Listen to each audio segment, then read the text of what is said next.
So welcome to the OCAA Curling Provincial Championships here on a Saturday in that Peterborough Curling Club in Peterborough, Ontario. My name's Andy Hine. And I'm Matt Holsday. We're live here on Sheet 2 with Mohawk College taking on the Humber Hawks.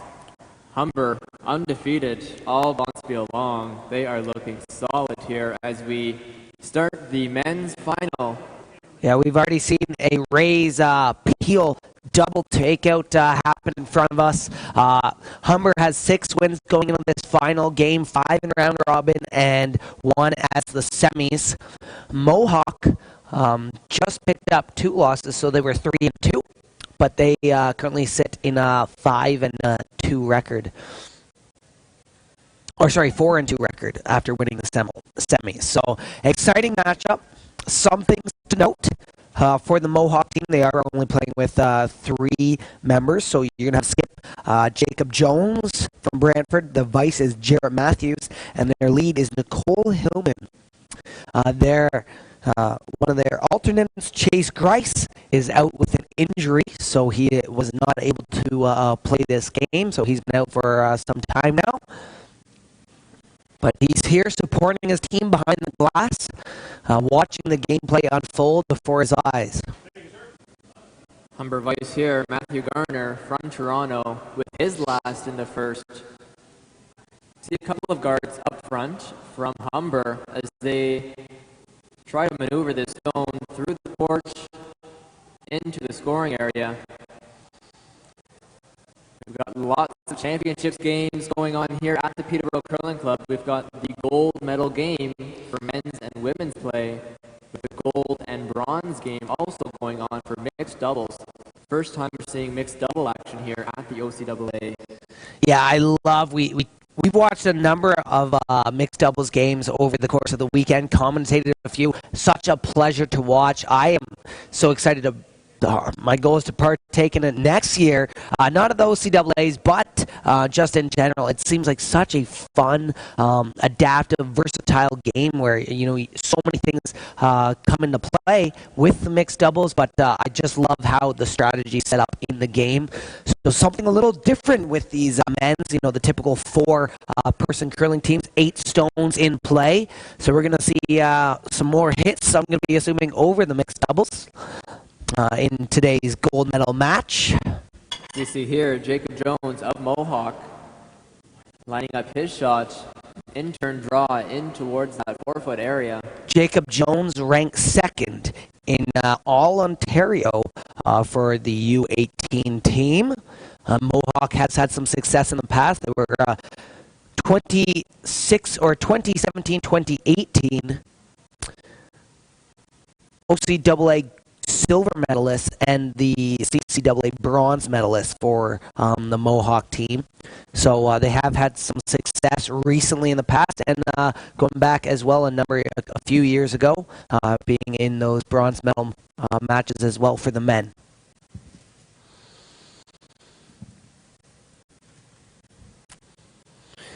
So let's see, this is going to be Zach's shirtlifts first stone in end number 1, men's gold medal matchup.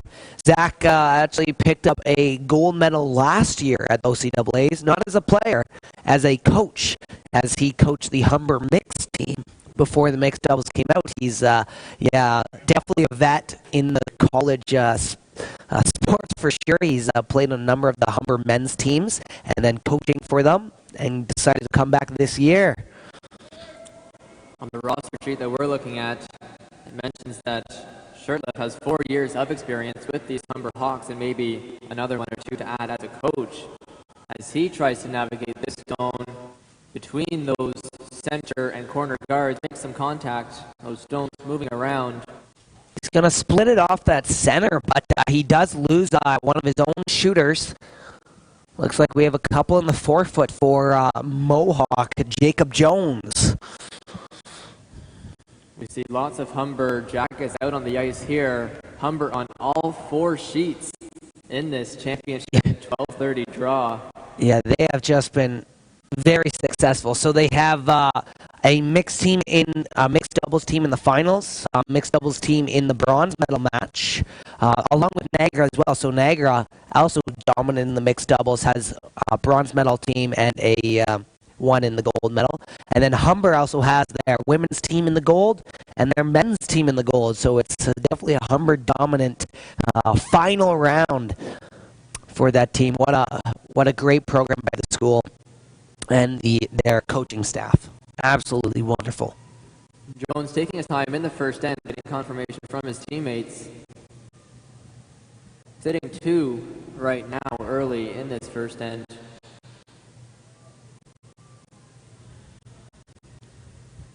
Sweeper Jarrett Matthews just brushing down the ice, making sure it's clean for Jones to throw.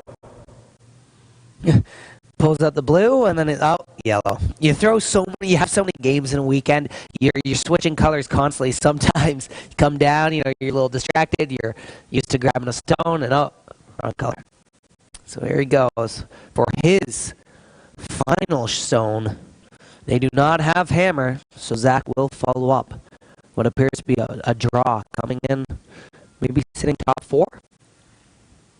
This is their first game with just the 3 players, so that's the adversity that they have to face here in the final. Trying to get it to move a little bit.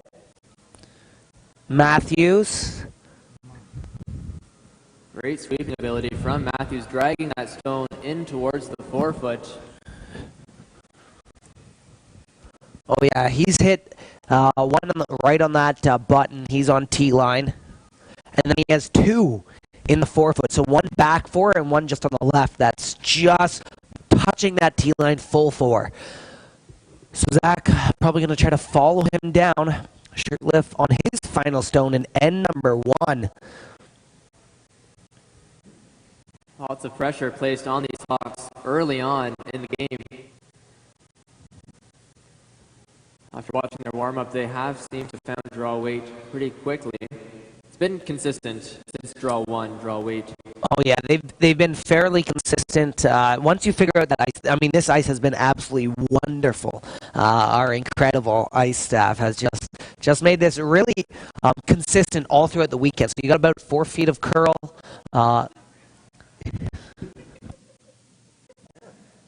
As we see shirtlift stone hitting and flopping in towards the center line, we see brooms go up. 1 point for Humber in this first end. So Mohawk content, forcing Humber to 1. Yes. Great effort from Mohawk to force here in the first. That's a good first end by Mohawk. They had rocked in play. Something goes wrong, you could be looking at stealing 1 or 2, but shirt left. Keeps it nice and calm, makes the shot, takes the 1. As they add 1 to that scoreboard. Lead for Humber College, that's Emerson Steffler from Markham, Ontario. Going to be throwing his first stone.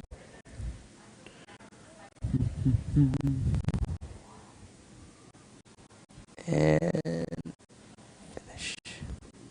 We're live here at the Peterborough Curling Club. Peterborough is a very promising curling community with local favorite John Epping hoping to do well at the Briar in a couple of weeks. His mom here in attendance. We were chatting with her a little bit earlier before the game. She was telling us a neat story about how there's several John Eppings in the family tree and how Russ Howard wanted John Epping to spare a game and got a little confused as to which John Epping he was asking for. John Epping, a local favorite here at the Peterborough Curling Club. Also to note, we have wheelchair curler John Thurston, who won the Wheelchair World Curling B Championships in Sweden in December. And he also curls out of this Peterborough Curling Club. So lots of local Canadian talent here from Peterborough. Yeah, it's so impressive to see all that right in front of us. That's a great thing to watch in curling, and it really helps that community as well. So And we've seen how wonderful this community has been over the course of this Bonspiel. Can't say enough positive things about the staff, about the Fleming staff that's been keeping everything running as smooth as possible. As we look here live in end number 2, Humber just pushing that Mohawk stone back that was dead on the pin. Just pushing it back at the tee line a little bit and rolling open.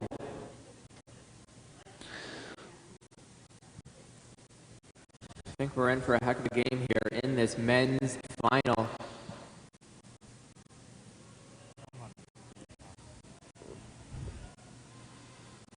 (15-2) seems to be the hog-to-hog time. We were speaking with the Ice Tech earlier to draw button. Yeah, and of course, you throw it a little bit lighter than that, get the sweeper on. It looks like Jarrett Matthews is going to be pretty dominant with that sweeping day. He's going to do a lot of work there, but you see his style of sweeping very similar to a number of those mixed teams earlier, right? He's working both sides. He's staying behind the rock, so we can also see a little bit of the line there, but easy to transition from side to side when he needs to try to get it to curl or try to hold it on line. So that's an interesting point to watch with Matthews' sweeping technique here as the lone sweeper for Mohawk College. Moving into second stones here, Humber College. Brady Lumley of Belleville, Ontario, not too far from Peterborough. Hope to push this stone back through that hole. Keeping these stones in play, I like that. I like to see that. Yeah, I am. I'm not surprised, but I am a little surprised. I know Zach Sherliff has played on a number of teams that I have actually played against. I played against Zach when I was in the college circuit, and their Humber team's notorious for just playing a beautiful, clean, great hitting game. But I love to see how this game's playing out with keeping the rocks in play. That shows me he's confident with his team and the draw weight, that low, cheeky playing style. And if he's good with that, I think a lot of opportunity opens for this Humber team as they try to steal in this second end for the men's gold medal match. Humber catching a break there as we see Nicole Hillman flashing.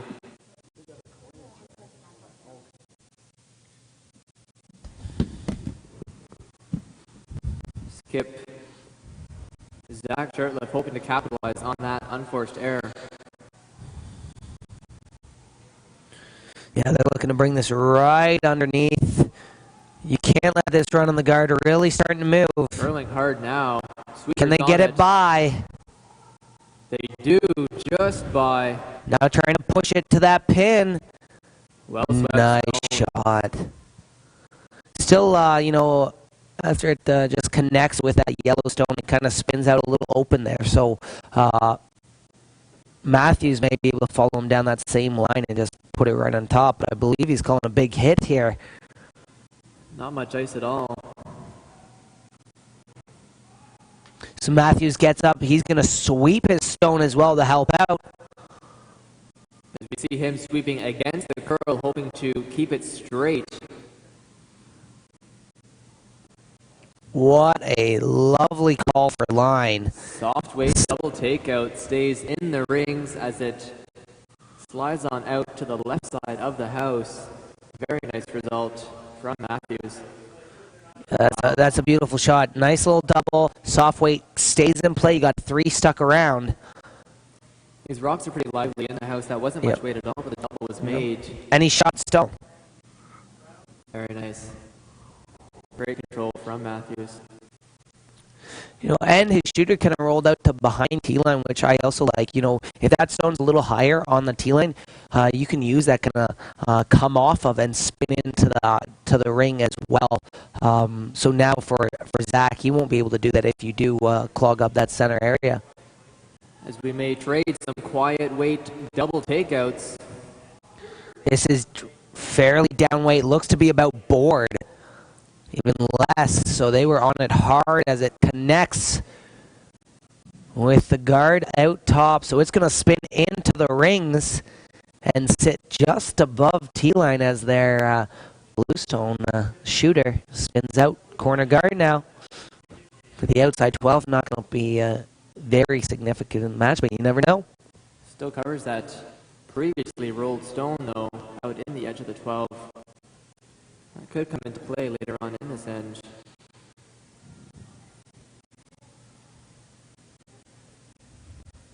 So looking for a hit and a roll to split the house here. Get rid of that blue stone and sit 3.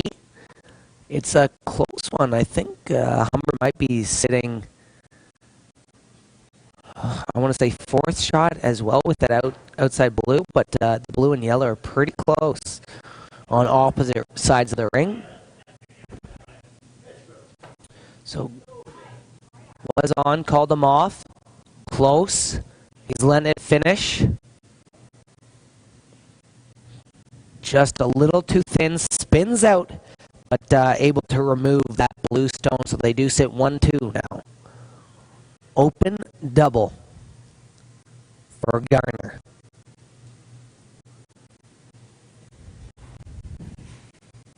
This is our 15th draw here at the 2020 OCAA Provincial Championships. That's a lot of time for a lot of games. Yeah, a lot of hours those ice technicians put in to making this ice super consistent. Just had a look at all their paperwork. They record everything. It's so impressive to really take that care. Steffler on that stone all the way as it jams. Only removes 1 from play, hoping to make the double. Rolls right over to cover the button. Still wanted to make the double there, though, I think. Yeah, for sure. Now, do you get off that a little bit early, let it over curl? Your shooter's going to spin out back 8 probably, but you might have got the double. You might. I mean, that's a tough decision to make. It was close, but a little jam at the back. That's that tolerance, shot tolerance. We talk about that a lot, at least we have in the past few games. Oh, yeah. Knowing if you are to make an error, what is the best error you can make? Right? Yeah, exactly. Sometimes, missing on the right way really comes into play in these games. These players aren't going to play 100% all the time, but knowing how to manage that 10% that they're off is really crucial. Yeah, As exactly. This one starts to curl, does make contact. Just gets by that back. Good. So he's looking to hit and flop on top. So not going for a double. He just wants a nice hit. You might see a little softer weight here. Maybe something along the lines of control board. Mohawk College doing a great job of getting rocks in play early on in this men's final. Forcing Humber to some tough shots. As Mohawk forced Humber to 1 in the first, Mohawk has hammer here in end number 2. 3 stones in play, I think. Counting 2 right now. Tough to tell, though, as those 2 in the 12-foot. Pretty close. If it stays that way, we might need a measure. So just looking at hitting, moving over. See, I have a feeling this is going to move as soon as it hits that center line, but it's not moving a lot yet. Lumley on this sweep to make it curl as much as it can. Hits and rolls out of the rings. This directional sweeping has become so big, and I would say at least the last 5 years, if not just a little bit more. But sometimes I do wonder, just letting that rock curl and grab at the ice is, instead of sweeping it, trying to push it across. It doesn't make that much of a difference. Like in that case, I thought that rock would have moved a little bit more, but they were sweeping on it all the way down. So, and I've seen weight like that move fair bits this weekend coming across that center line. When it touches and starts to go. So maybe that sweeping held it there in place. I'd like to see just the comparison between the two. We are live here at the Peterborough Curling Club, looking over to other sheets in action here. Women's final over on sheet 5. 2 blank ends early on. They are quick, not wasting any time at all, banking maybe some of that time for later ends in the game. 0-0 deadlock over there. That's Humber College against Sioux Cougars. As Jones throws a straight nose hit of that far blue to open it up. Interesting what's going to happen here for Humber. I'm wondering if they're looking at a hit and roll across. They got to take one of these, or if they're just looking at drawing in. I think they're going double. Garner lining up that double. Wow. If Shirley can make this, this is a big half-house double. Room is down. Might be lots and lots of weight here from Shirtliff. Here he comes. Coming back towards the glass in net number 2. Big weight from Shirtliff. On this brush all the way down. Hits almost right on nose. Doesn't get the roll in. Jones will have a look over top to see if he needs to make contact with that Humber stone or if he can draw into the 8-foot and count 3. By the looks of it. Yeah, he's going that draw. I think they got it.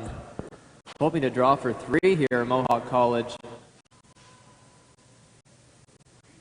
They're really taking an extra look at this, making sure. Yeah, because if you can just hit that and get your 3 guaranteed, if it's that close, go for it, right? If you think you got 3, you come down, you draw, and all of a sudden that's 2. That's just a missed opportunity, right? So take that extra little time, have a quick look, and go, yep, no, we're sitting 2 for sure. Let's have this draw and get that 3rd point. This would be a nice end by this Mohawk team, by Jacob Jones, to finish off with a 3-point to take the lead up by 2 here. So let's see. We're timing this hog to hog as Matthews cleans it. Looks pretty good. Just has to hit that full 12. So 14.75 was our unofficial time. No sweeping. Looks like it's going to come back 4 foot. Very nice. Well-controlled stone thrown by Jacob Jones. So taking 3 in end number 2, 3-1. Mohawk leads in this gold medal matchup at the OCAA Curling Provincial Championships here at the Peterborough Curling Club. Hillman, that's Nicole Hillman of Hamilton, Ontario, going to be throwing her first stone. If you're just joining us, Mohawk does have 2 players. Chase Grice, one of their players, is actually out on injury right now. So tough break. Standing by, watching this game intently, really analyzing it and cheering on his team from behind the glass, being that moral support. That's in sports. I've had a couple chances where I've had to sit off on the bench and just watch it happen.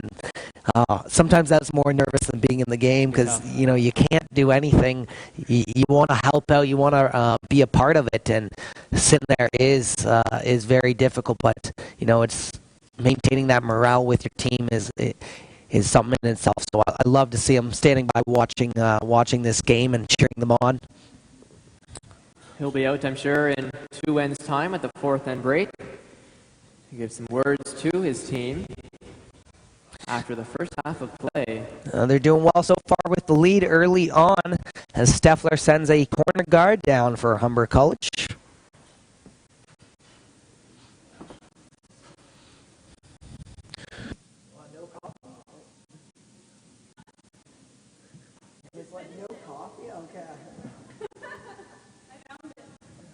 Hillman coming out Nice. with her second. Hoping to make those changes from her first stone that slid through the house. Yeah, Matthews giving it a brush.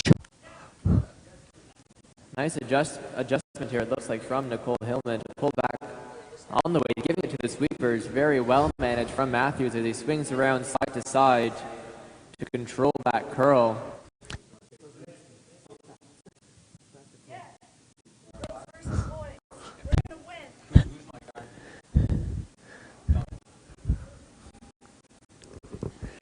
Steffler hoping to take advantage of the corner guard he just threw up. So that same line and just put it in behind. Try to hit just above T, probably 8 foot. Maybe even biting in 4 here. Maybe. Waiting for it to curl. Outturn draw from the center line. Looks heavy. Sweeper's not on this stone at all as they watch it come into the house. As Jones gets to sweep it back behind the tee line. Lands up back 12 foot. That's, he had pretty good draw or guard weight there in that first end. You only have to throw a hair heavier, right? Your sweepers can take that in behind that guard, even hold it for line, right? So you don't have to bring that weight up that much. He's sitting in that free guard zone probably around that 3 area. So, you just increase just a little bit. So, let's see, Hillman. This is her last of 3. As she hopes to swing this one around. The center guard might not curl up as much as they wanted it to, but does maybe get a little piece in behind cover. As Lumley sets up for his, hoping to get one more in behind that corner guard and stack these blue stones up on the left-hand side of the house. Nice release here from Lumley. Yeah, so sweeper's on it, and then off. Looked a little bit light, but now they're taking that judgment back as it starts to curl. Really starting to move now after it came off that center. Wow. Comes about a foot off. They get it by. Ooh, Just a kiss. Off that corner guard. What a sweeping duo of Garner and Steffler. Looking so powerful on the brush. But couldn't get it by that corner guard. Wow. That started to swing really hard as it came in towards that corner guard. Wow. Yeah, so Matthews, open hit.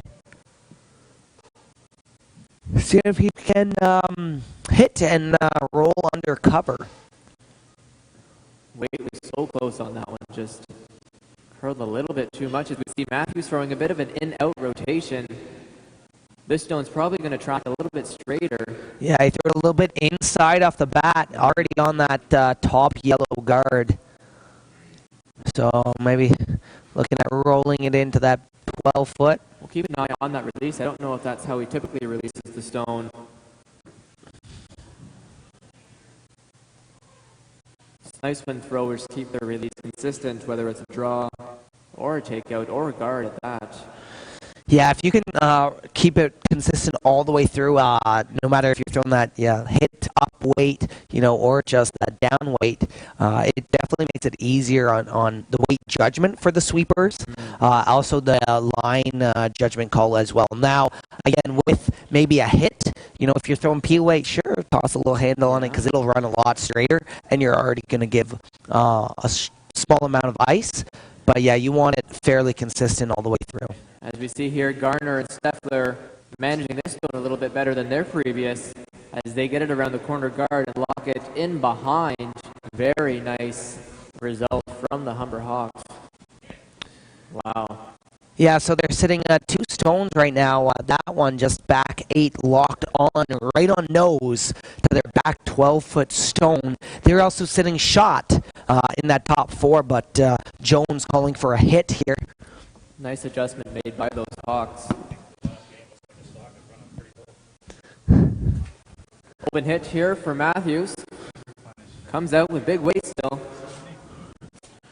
Just to the left side of the center line, we can see this stone start to move. That's one rotation right there. So almost 1.5. Nice double. As he rolls and stays in the rings, out to the far right-hand side. Steffler pointing for the double. Or shirt left. Yeah. Sorry. I know those close names. No, shirt left. Yeah, calling for that double or hit and roll out. Sorry. Yeah. Just roll out to that outer 8-foot, split the house. You need 2 to tie it up here, so just look at getting those 2 right now. You have 1 in the back 8-foot. That second shot. So now start playing with it. As we see Garner throw left-handed, the only lefty on the sheet here today. Sweepers on this one to keep it straight, maybe rolling it the other way than they intended as it stays in the open close to center line. And Matthews in the hat, quick not to waste any time at all. These players are on a limited amount of thinking time. No different than round robin play as we enter the men's final here at the Peterborough Curling Club for the 2020 OCAA Provincial Curling Championships. As we see Hillman switching sides, maybe hoping to curl the stone a little bit if she needs to. So threw a little inside there on it right from the get-go. This is going to be just off nose coming across center line, going to spin to the outside. Not the worst thing if it sticks around. Down weight, so it just might. Nice. Yeah, that's a great shot. It's got to be tough for Matthews to jump up right after throwing a stone, chase his rock down, and get on the brush quickly. As Shirtliff is quick to point for a takeout here. Yeah, don't take much time off that thinking clock right there. That was under 10 seconds for sure, if not 5. Garner was ready to go in that house. So on this brush all the way down right from the release, curling hard as it comes up to make contact, rolls across the center line. Gonna stick around. No, just out of the rings at the back. So right now, Humber only sitting 1, but it is buried. You can draw it down to that side for sure. That's where I'd be headed. Garner disappointed with that result as he puts his broom down on the ice. Not exactly what you wanted as Jones comes down for his first in end number 3.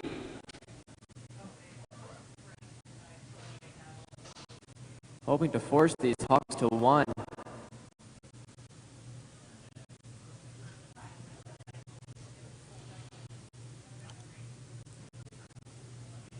Yeah, he's going to draw down. Try to get it buried. Shot stone above T-line. That's going to be pretty hard to remove.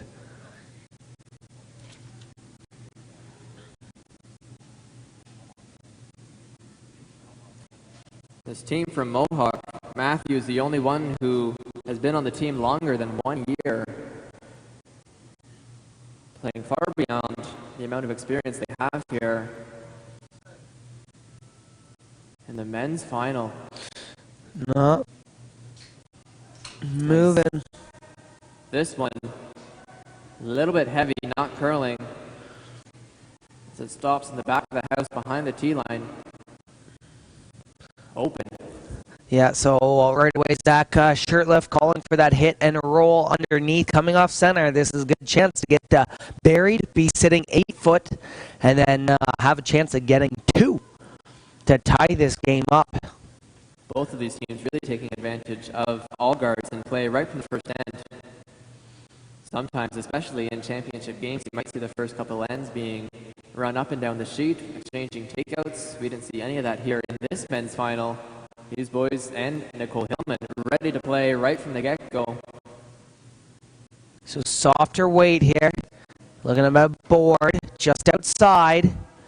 Garner, the vice on that broom. So it's actually Steffler that's holding a broom down to the end. So Garner brushing. Really down weight, trying to get it by that guard. They do. By contact and rolls out towards the wing.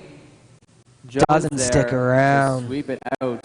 That was a lot lighter than I thought it would be. I thought he'd have a little bit more weight on it with that ice given. So shouldn't say I'm surprised by that curl that it had. I love that he's able to play that down weight though. But yeah, you need a little bit more room on that ice then. A lot of these players able to vary their takeout weight with something like control board weight, a lot easier to manage from the sweepers.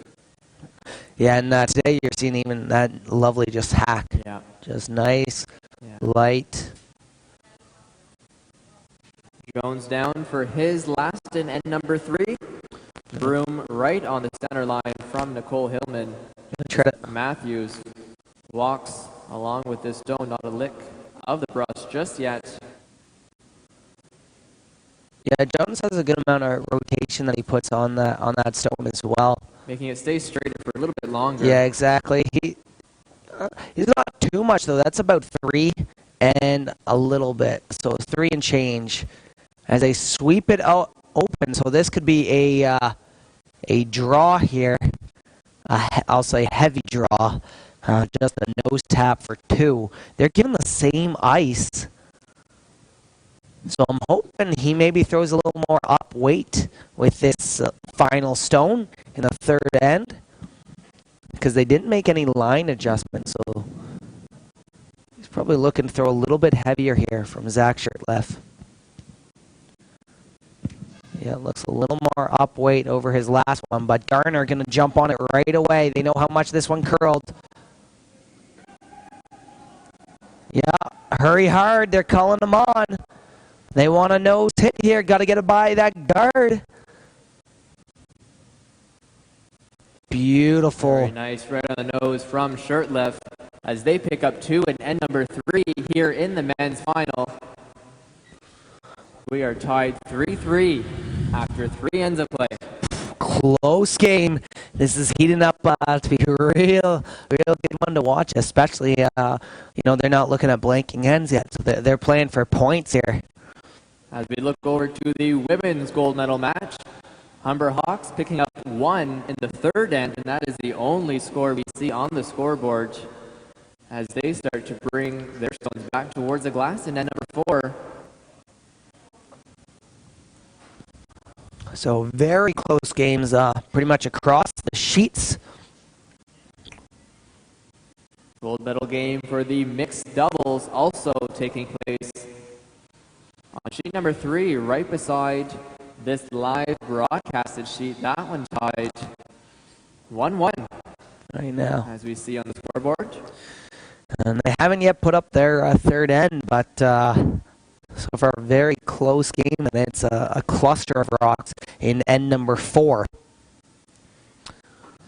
for both those teams. As we see here, back on sheet number 2, Steffler with his first, coming up as a guard, just off center to the right-hand side.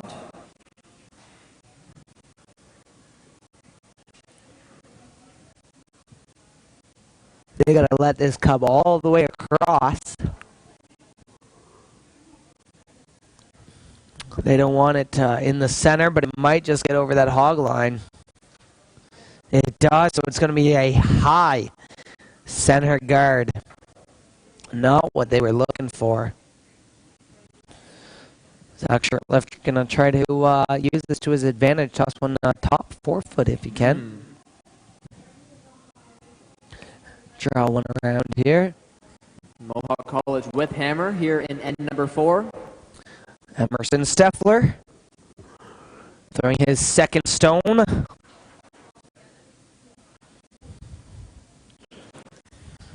Beautiful, beautiful facility here at the Peterborough Curling Club. This ice has been clean since draw number 1. On sheet number 2, we've only seen 1 pick. That was in the women's semifinal game. And that's the only one we have seen as this rock gets around both center guards, catches the 12-foot. Great, great sweeping from the Humber Hawk duo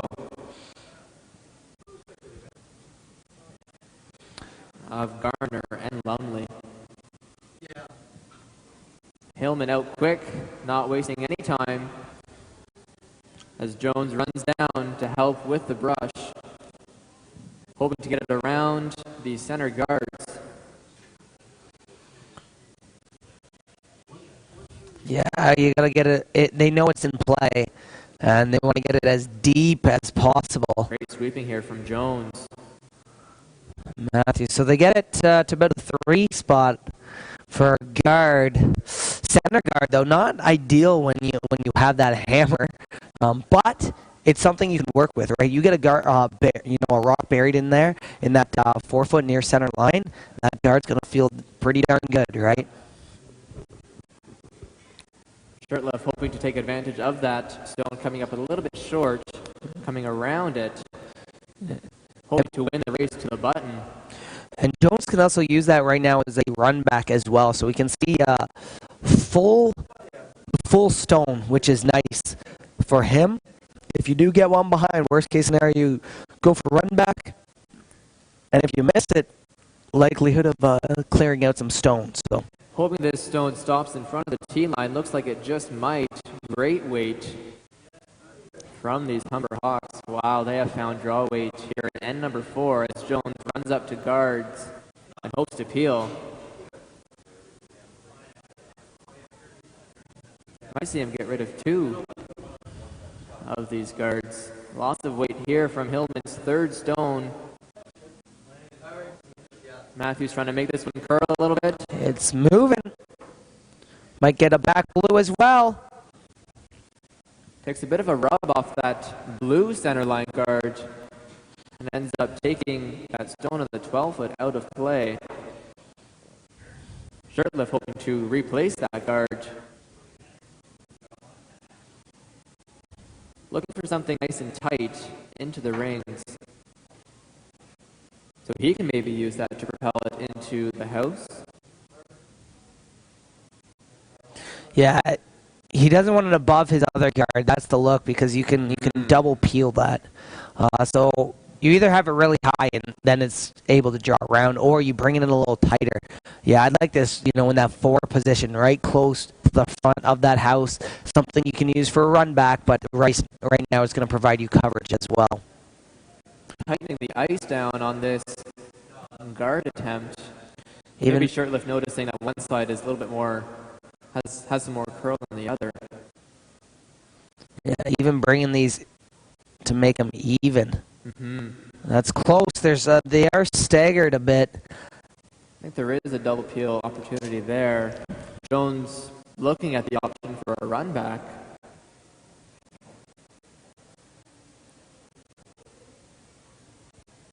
These Humber men loving being here in the men's finals. Lots of smiles all around as Jones sets the broom down for Matthews to come out with big weight. Here he comes, just off center line. Gonna get a peel for sure. The question is, where is that blue star gonna go? Nice Gets resolve. through the hole. Double peel for Mohawk by Jared Matthews. Showing So his upweight ability. yeah, so making it a little clear in the front of just in front of the house there. So that's really nice for Jones. A little more open for his final stone. He doesn't want that center too covered up if he's going to have to draw down to it. As we see left-handed player Matthew Garner here, Hawks third. Really light. They got to get it over this hog line. They need this in play. What a sweep from this front end pair. As it spins out a little bit. So 2 high guards, you can have another double peel here. You could literally hit that blue stone anywhere on the left side, but why right now when that is an open hit almost? You can, from a right-handed thrower, you're going to see about 3/4 of that at least. Jones wanting some backline weight again, this nicely controllable weight. Loving to see that here in the men's final. Let's see how the trio can manage this stone as Matthews jumps up quick to follow it. No licks from the sweepers just yet as Matthews hopes to curl it in to make contact. He's going to connect it. Shirtliff trying to take it out the back. Jones going hard too.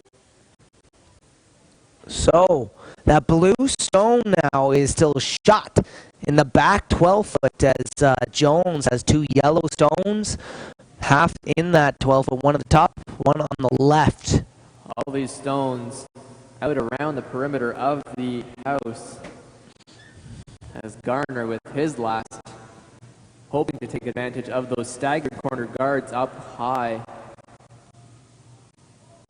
I don't think Jones should be too concerned of those staggered guards. You can come around that with some controllable weight here.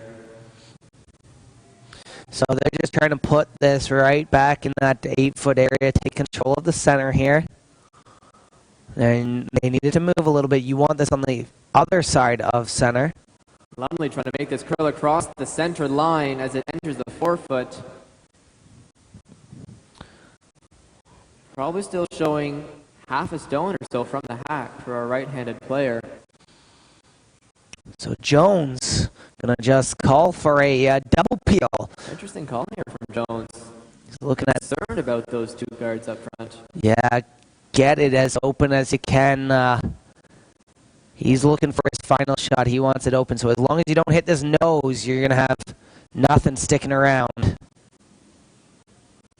Well, that's gonna be good enough. Double peel. Well done. Again, Matthews showing his big upweight ability, clearing up the front. Fist bumps all around from these Mohawk college curlers. Let's see now here. Zach thinking about that hit.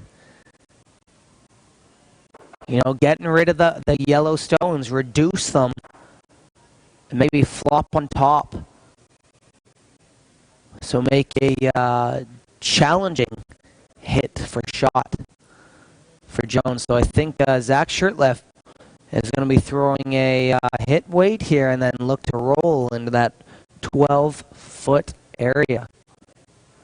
Mixed doubles gold medal game on sheet number 3, tied 2-2 after the 4th end break. So they've each got one in each of the ends here. Sharing singles up until this 5th end. Wow.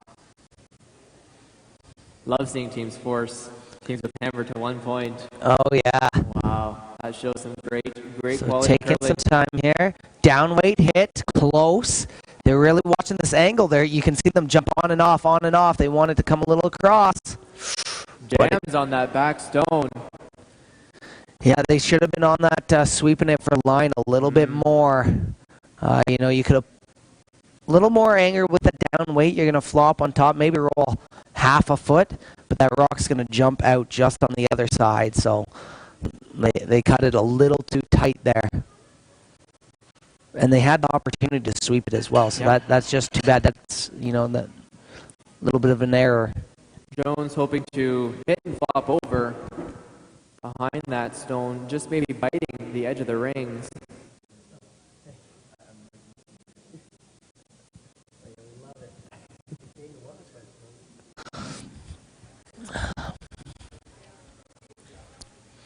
Shirtless standing behind broom holder Nicole Hillman.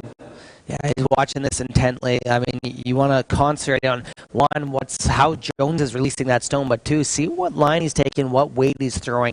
That can really be a good predictor for yourself. If you're going to be following a similar line or similar path down the ice, you want to, you know, take in as much information as you can for how this ice is moving, curling, where there might be some more straight spots with heavier weight. All right, so Shirtliff just eyeing it to a T. Jones is first here in end number 4. Matthew spinning around to the other side of the stone. Down to make weight. it curl a little bit more. Makes contact and rolls left as they jam with that stone sitting back 12. Jams back to back, and Jones maybe slightly disappointed with that result.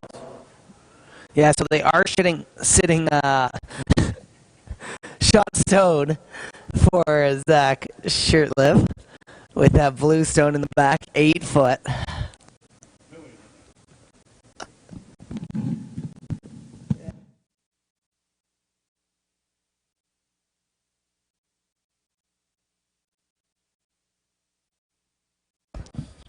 So looking for a hit here. I like that hit opportunity. Hit and maybe just flop in a little bit. Get full 8 foot, but make it challenging for him to complete either a draw or a hit and a roll in. So, you know, you want to reduce I like getting rid of that stone, and that way you can be sitting 2, if not 3. Right, because there is a chance to add a double here. If you just hit this There and is. roll slightly to the inside, you can have a double. But sweepers are on it, so it might be rolling to the outside here. No, nice clean, so this looks pretty close. Coming down for what will be just off nose hit. It's going to stick around, though. So Humber with the blue stone sitting 1-2 in end number 4 as Jacob Jones heads down to the far end to throw towards the glass with his final stone before the 4th end break. These stones in the back behind the tee line proving to cause some challenges here for both teams as we see a couple of jams here in the 4th end of play.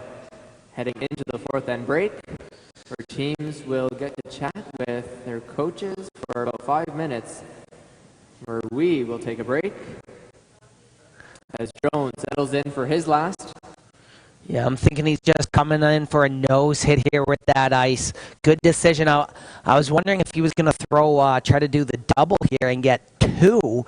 It is there, but you'd have to keep your shooter around. I don't think it's worth it. Yeah. 4, close game. Exactly. Take your 1. Matthews on this one, cleaning it.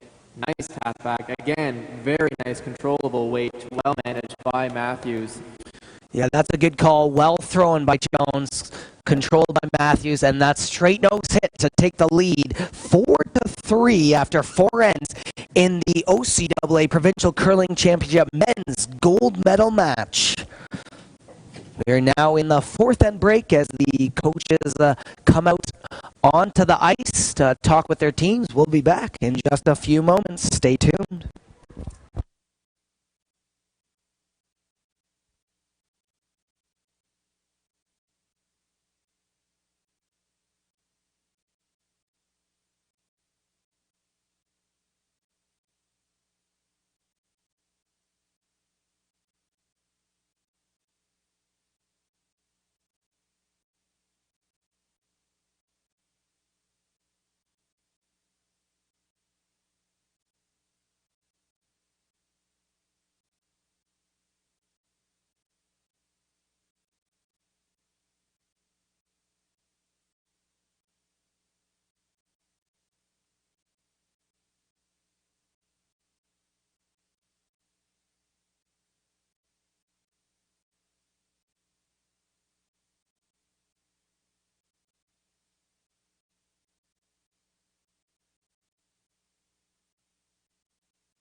And we are back after the fourth end break here at the OCAA Provincial Curling Championships in Peterborough, Ontario at the Peterborough Curling Club. My name is Andy Hine, and I'm joined alongside Matt Holze, former athlete of mine for cross country, curler himself.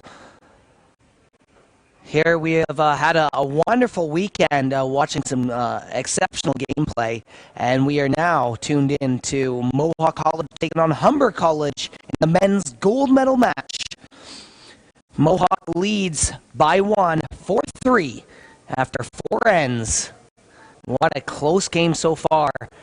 We said, well, it's hard to believe there's only 4 ends left to go, but maybe 5. You never know if it gets to an extra. You do never know. Wouldn't that be something here in the men's final, seeing an extra end? Oh, yeah. Holy jumpins.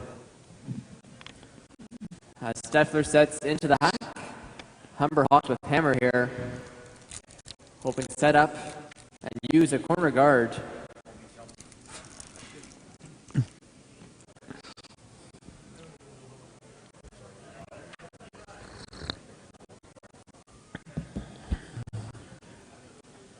Curlers making notes of any changes in the ice that they might see from letting it sit for about 5 minutes during that fourth end break. As we check in on some other sheets as well, so the bronze medal mixed doubles game went to Humber 2. That was Michaela Otogali and Davis Wiscombe, if you were watching them earlier on this weekend. So they picked up the bronze, and they have teammates currently in the gold medal match. Tight game over there on sheet number 3. Niagara up 5-4, coming home at end number 6. Singles all across the board there. Wow. Yeah, that is a tight game. 1 point separating the two teams.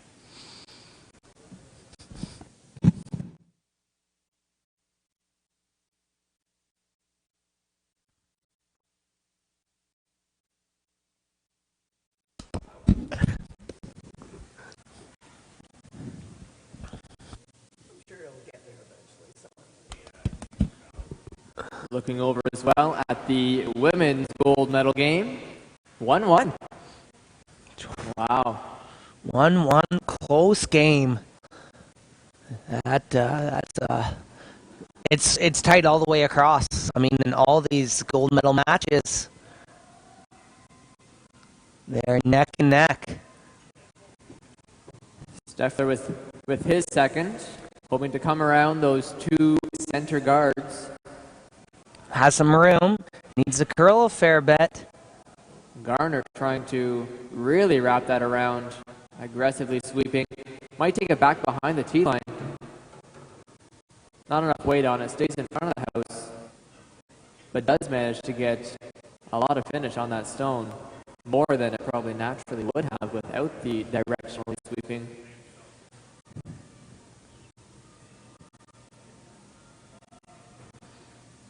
Hillman hoping to follow that same path.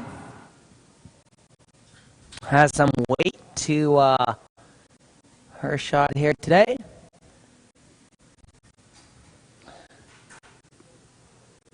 And that will be her third and final stone thrown.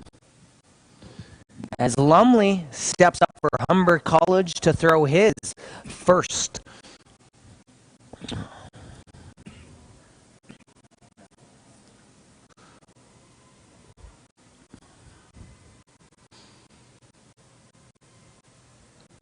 Yeah, we have a wonderful audience here today, and over the weekend, a number of people, family, friends from many of these young athletes that came out to watch and support and participate just in an event like this.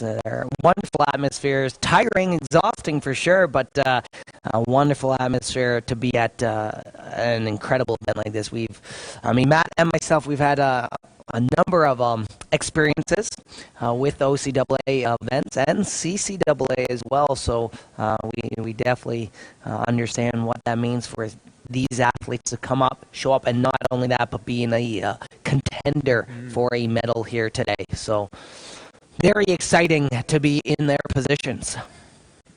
Peterborough Curling Club proving to be fantastic hosts of this 2020 OCAA Provincial Curling Championships. Fantastic hospitality from all the volunteers, welcoming all these live spectators. They've brought in a couple of bleachers inside, up in the clubhouse. Yeah, the first thing I thought was, how did they get these up here? I don't know, but these... And they're packed. They are. And, these bleachers are completely full. This is, something you would see at a soccer or hockey game. So it's so cool to, one, have that brought in to the facility, and two, see it just completely packed with fans watching the matches being played down before our eyes on this Saturday or Sunday championship day. All three gold medal matches still in play here at the Peterborough Curling Club. So Zach Shirtliff now looking for a potential peel opportunity. He's not liking those two Yellowstones starting to build up in the center of the ice, and now Mohawk is sitting one by the looks of it. So I would be looking to get these out of the way as well. You want it a little bit more open for your skip stones near the end. So Lumley going to be throwing some heavy weight here. We've seen him throw big weight earlier on in this game as he calls the sweepers off. Big weight again, makes contact with two, only gets one out of play as he rolls the shooter out to the wings. So push it, one out of play, shooter goes out, and he pushes the other one right to that corner section of guards as well. So that might be a nice spot to come around later on, but does the job, clears up that center lane. Matthews with his first. Maybe hoping to throw up one more center guard to replace one that was peeled out by Lumley. Matthews showing some versatility here, throwing some big weight before in the first half of play. Now needing to bring that weight down with some guards here. Yeah, this is the challenging part. That's such a huge difference in weight. So just to be able to bring it down after you're so used to a certain slide, or a certain speed, to take that back can be challenging. But that's what makes these teams so good, right? That's what brought them here in the first place. Matthews as well, sweeping three stones solo, and then needing to calm everything down as he gets into the hack. As now we see Gardner, the left-handed thrower. Going to be playing some softer, maybe back of the house type weight. Get in there, move some rocks around. Steffler hard on the broom. Great sweeping from Steffler. Wow, incredible technique there. Holding line, trying to get it to curl now. Very nicely managed stone there by the Humber Hawks. That's a team rock right there. Yeah, I love team stones like that. The communication from the skip at the end, calling that line, the sweeping, and just the delivery as well. Gardner gave that perfect weight that they can work with, and the line was on point. So that was a terrific team rock. Matthews hoping to put one more in that scoring area as he gets up to sweep his own rock. Matthews being so busy here, sweeping virtually every stone in every end.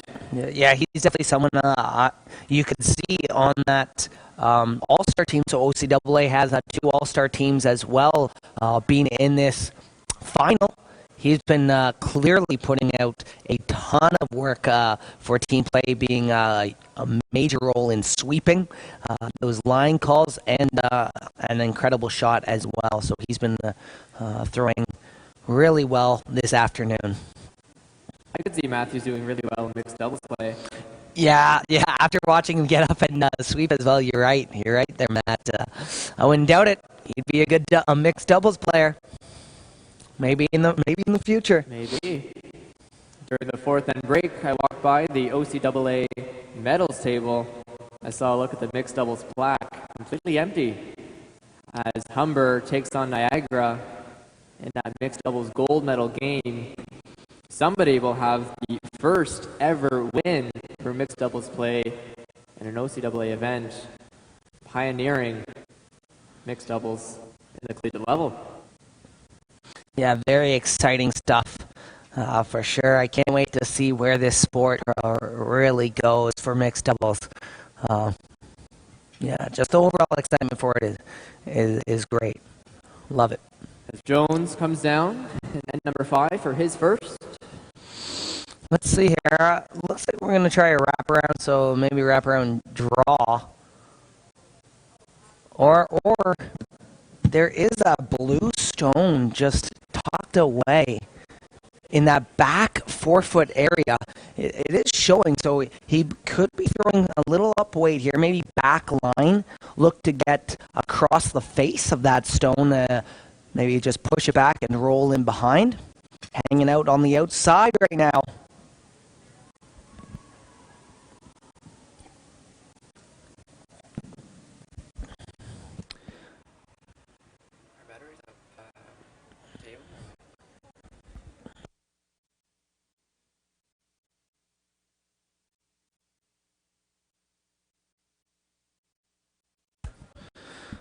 Wow, so very little curl there, but that weight looked to be just on point for Jones. So now Zach Shirtliff going to be eyeing down the house what to do for his first stone with hammer.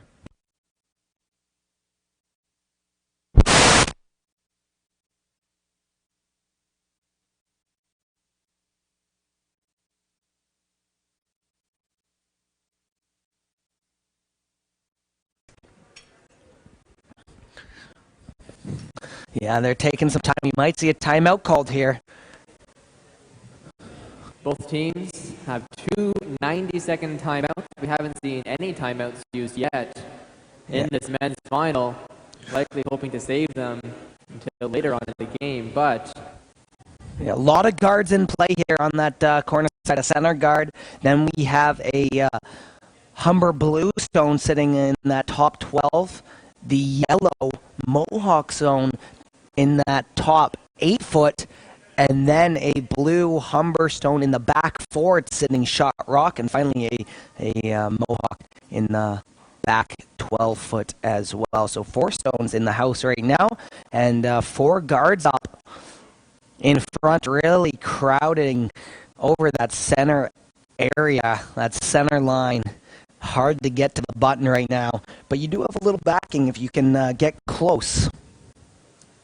Mohawk College doing really, really well, forcing Humber Hawks to some tough shots right since the first end of play.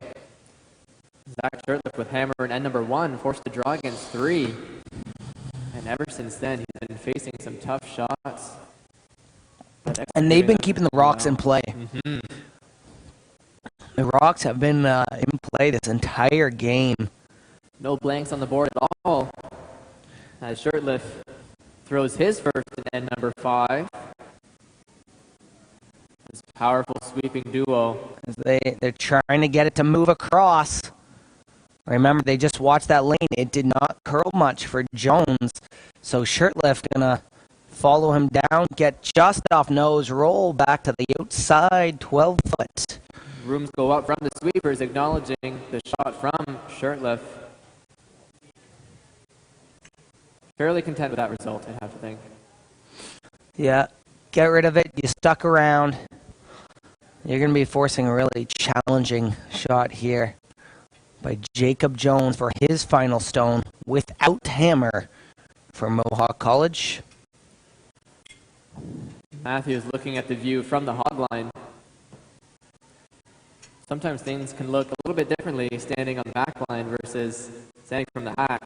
I'm sure you know as a skip yourself. Oh yeah, sometimes there's been a few times, where I had up down there. I like it. I walk, I come down and I didn't check in with my front end, and then all of a sudden I look and go, oh my gosh, no! From the far end it looks completely different. And sometimes you got to step out just a little bit of ways, find all those angles, all those shots, to see exactly what you're working with. You don't want to have that tunnel vision. So that tunnel vision is you kind of put up blinders on either side. They've been working that same path this entire time. So sometimes your eyes just want to go there. What's on this side? Take a step back, have a look what's on the right, what's on the left.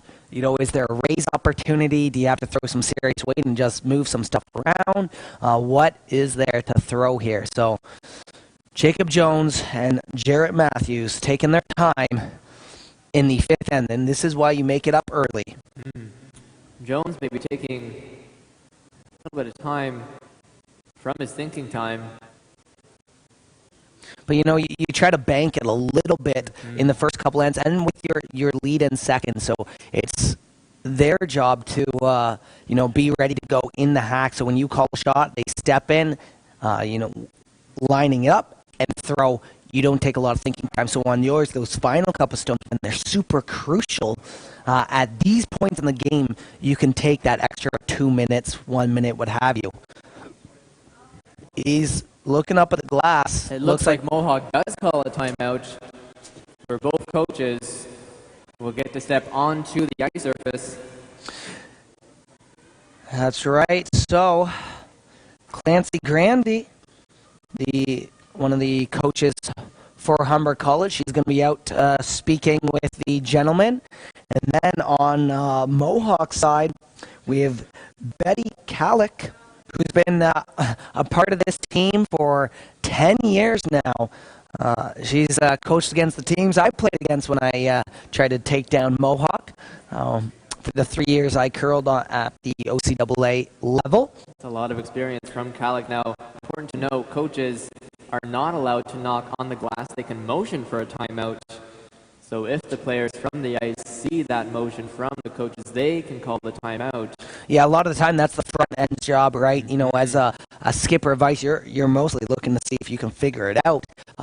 But when it is tight like this, that's when you're kind of looking up to the glass, going, okay, let's take a moment. Even if I've seen teams just call that timeout just to have a little word with the coach, but not only that, just use that extra time to really analyze what shots to be made here. So if they're humming and hawing about a couple shots, that gives them 90 seconds to weigh it out in their mind, really think it through and go, okay, yeah, that one's better. And this is, too, where the coaches like to build confidence of their players, right? Yeah, exactly. If they're second-guessing themselves, nope, that's the right shot. You guessed right. As we see the players take back to the ice, Jones once again lining up those angles, taking a lot of time on this shot, but in such a close game, I think you have to take some time, but he is taking a lot of time in this fifth end. Yeah, no, you do have to take the time. This is the crucial shot here. 32 minutes of thinking time. Both teams are allowed in these 8 ends of play. Here's the thing. Right now, it's tough for this reason. So Humber Zach will be looking at chiseling that front yellow that's in the 8-foot out the side. If he's able to do that and keep his shooter, he's sitting 4. So that would be a big scoring end for the Humber team, as right now Mohawk College only sits 1. That's why he's taking much time. He doesn't want to give up 4. He doesn't have the room for that in this game, right? So what shot can he make that's going to reduce their scoring potential, maybe even put in a little bit more pressure here, and take shot stone if you can. So Jones facing Humber to some tough shots. Looking to try to chisel his own and get it a little bit more buried. I like that very call, nice, and that is a great shot. Jones.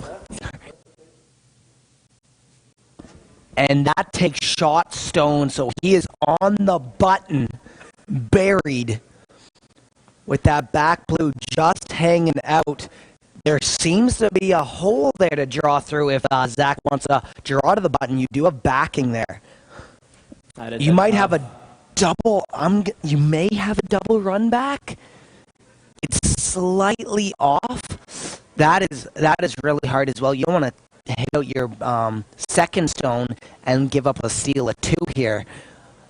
I'm almost thinking the draw to button might be the best bet.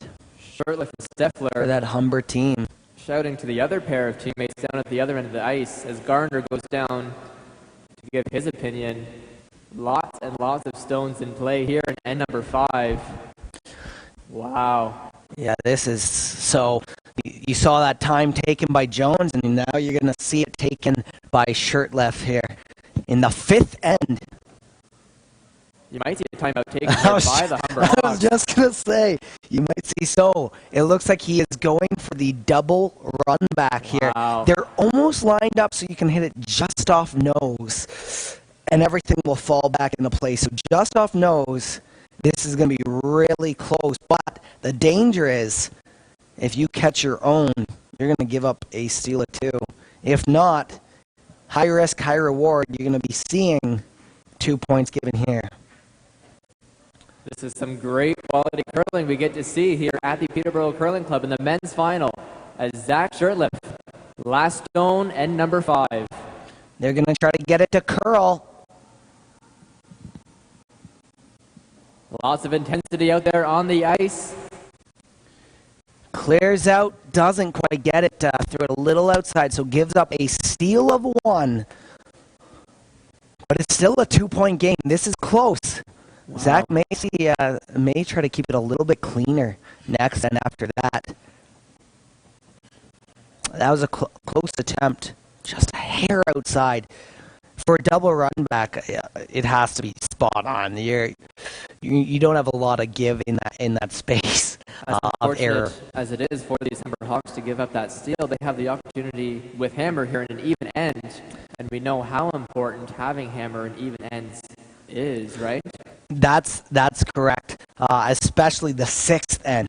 So if he can get 2 here, tie this game up at 5, he'd be looking to either force 1 in that 7th and then take Hammer coming home.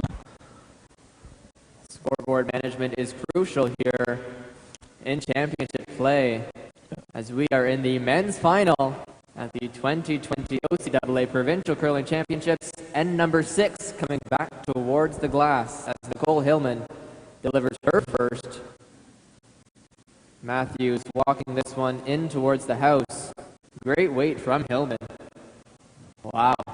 Yeah, you got to play aggressive now. You got a little bit of lead here, so you're forcing. You know he's going to be throwing a corner guard. He's not going to chase that. So put it in. Put it on that forefoot right off the bat. Get a little aggressive. 'Cause now that stone's there, you toss up a guard, that's buried. That's going to be hard to get to, right?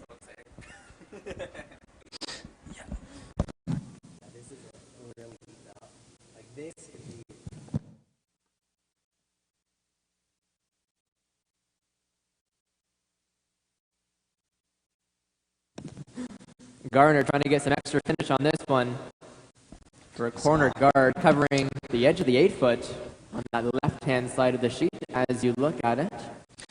Yeah, that's a beautiful corner guard there. Perfectly placed so you can draw into that 8-foot area and just sit and look for being second or third shot and then getting something in your final shot to let that count for a couple. Giving an update across the sheets here at the Peterborough Curling Club. Mixed double action gold medal game tied at 3 in the 7th end. Wow, singles being shared across the board. Ends number 1, 2, 3, 4, 5, and 6. And over on sheet number 5, women's gold medal game. Sioux College going up 2 points to 1. Wow, tight games here in gold medal action here on Championship Sunday. Wow, just wonderful. And Humber being in all 3 of those championship matches. Great school representation from the Humber Hawks. As Nicole Hillman hit up a nice guard for Mohawk College there, center guard. As now Steffler is going to try to draw around it here. It looks a little light. They want to bring this right to freeze. They're sweeping. How close can they get it? Right to the face of the stone. Great sweeping from that Hawk duo. Hands go up from Shirtliff. That's a beautifully swept stone and great weight. Get it right into that position. Hillman finding her groove in the 6th end here. Hoping for 3 perfectly executed shots as Matthew is on this stone quickly. Hoping to keep it straight. Oh, it looks light as well. That's why it's going to be moving a lot more too. A little bit light, a little inside, and you're going to see that now. Across the hog line, it's going to stay high in that number 1 guard position as it just comes and sits on the right side of the center line. Not the worst case thing. You can't get back to those yellows, but I figured as I see Shirtlift just walk up to those stones, I figured he'd be looking at the peel. He wants it open. Yeah, forcing the Hawks to waste a stone, always a good idea from those Mountaineers, Mohawk Mountaineers. Yeah, so get a peel, roll out. I'm wondering if this is angled up, so depending where you hit this Yellowstone may be jumping in and catching the back blue corner guard. Propelling itself into the house. Yes, exactly. I was just kind of looking at those angles. It's pretty See close. what happens here as contact is made. Oh, pushes their own stone into the house. We knew that was close. We didn't know what exactly would happen. And nice they got the corner guard. That is a beautiful shot. Right and behind coverage. Wow. Double peel, shooter rolls over for a corner guard and pushes in your previous guard into biting the 12-foot. Oh, that's a top-notch shot. This is great quality curling in the men's final. Wow. Great shots being traded off from one team to the other. A really close game. Mohawk College versus Humber College. So Jones calling for a hit here. He just wants to keep it clean, get rid of those rocks and play. Matthew following it down, trying to get it to curl. Needs to move a little bit. It might flash here. Close. Sails right on through the house. Oh, that is too bad. So Shirtlift catches a break, but you got to regain that focus. That is a tough break here, but the end's not over. So for Matthews, take a step back. Okay, that rock is thrown. That rock is done. I now need to focus on my next shot because that's the one that matters now. Hawks hoping to take advantage of that unforced error coming around that corner guard. Stacking two stones in behind. Hoping to manage this stone well as it comes down the sheet. Yeah, so they're bringing it back to that same spot. You might get a little split here, so poke it in. Are they getting by? Yes, they are going to get by. So now they're sweeping it, trying to curl it, but it looks a little bit heavy. And go back 12. Full 12 is a good shot buried. As we take a look, the mixed doubles gold medal match in the 8th and Niagara is up by 2. They took 2 in the 7th. Now it is a 5-3 game with Humber having hammer. So mixed double competition, all these games just heated right up. We'll let you know who takes the gold medal. That's the first deuce we see over there as Matthews sends his in towards the house. Gonna maybe freeze it on that back blue stone as it's starting to really slow up. Weight comes off on that stone pretty quickly as Matthews tries to get every inch as he can out of it. They say curling is a game of inches, and we see it there coming up just a little short. This might be a nice little shot here. You hit half of that stone, it's gonna come out the side. It's not connecting anything, but you can spin on top of your other blue stone, and that's actually gonna shoot that yellow back. I don't know if I'd want to do that just yet. Maybe just hit and roll a little to center to stick. I do like that blue and yellow staggered up if I'm Humber, just because that yellow's going to keep Jones from hitting it right at the moment. Is that the winner, or just Humber got 4?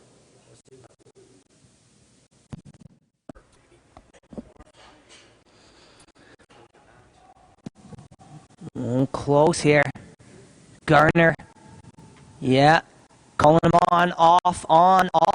Great to see those sweepers. Trying to curl. They're going to roll it to the outside as they push it through. That is a nice throw. Wow. Staggered now up front with a buried 12-foot underneath. Skipper Shirtlift content with that result. Wow. Lots of blue in this house with one lone Mohawk stone. Humber with hammer here in end number 6 in men's final. Yeah, Jones has to get some stuff moving around, so Matthew's going to throw some weight here. Little outside, though. You don't want to be flashing right now. Starting to really move. I think he's going to catch at least a piece of it. Jumps around. That's a... Wow. Nice little shot. End up moving everything around. So he... Totally different look at this house now from previously. He took out one, but Humber's still sitting 1-2 here. So now I'd be throwing that down way, draw to that back one maybe. Shirtliff hoping to use these stones behind the tee line to his advantage. He got caught a little bit earlier, jamming on a couple of them. But they can be advantageous. Down.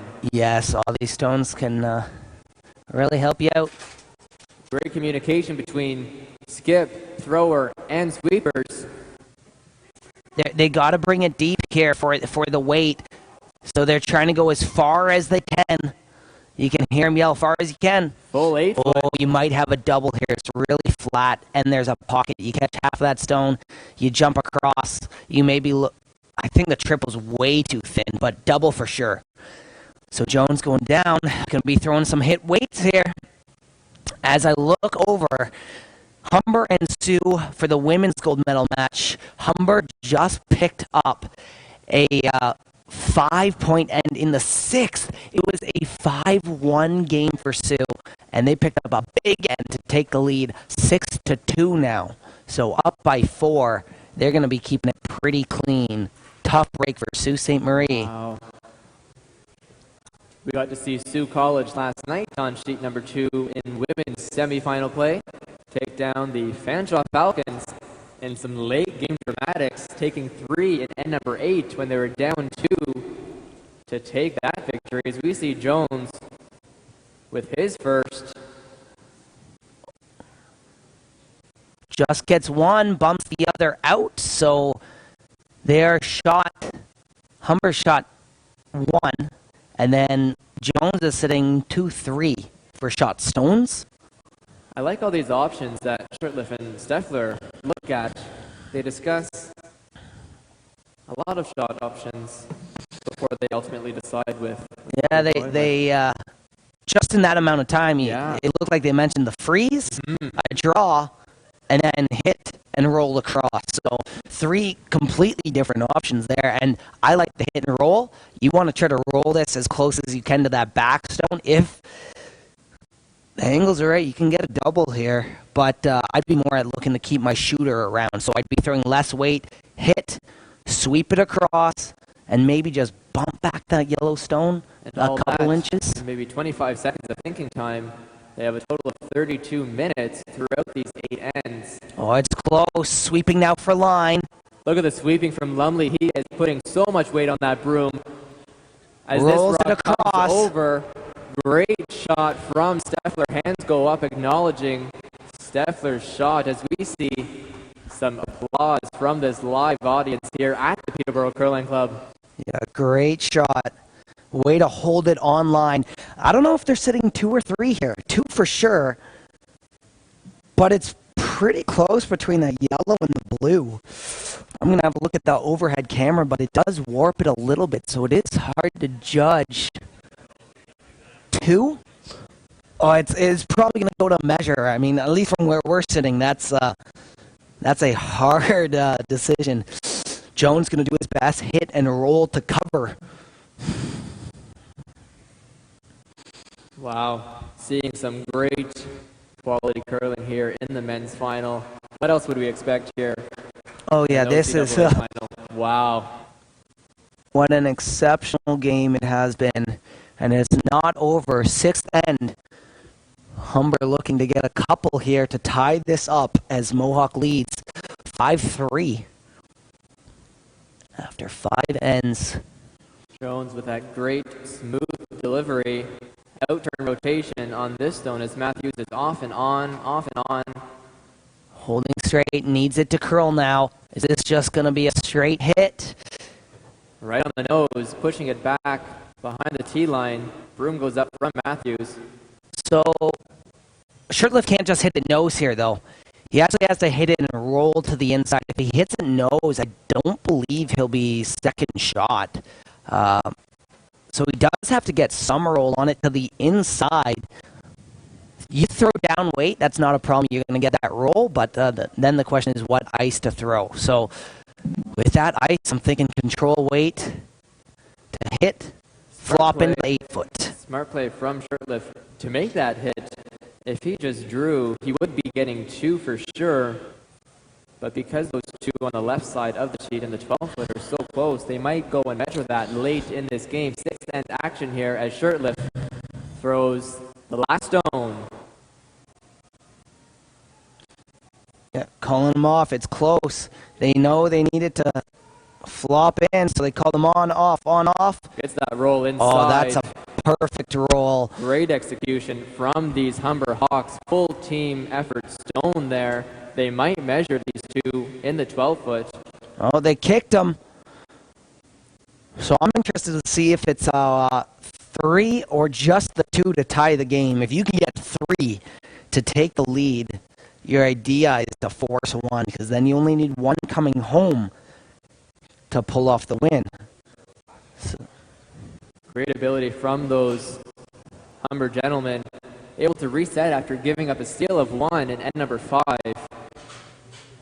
Yeah, take your moments, get together as a group, identify what needs to be achieved in the next end. You have to do that end to end, and sometimes it changes halfway through.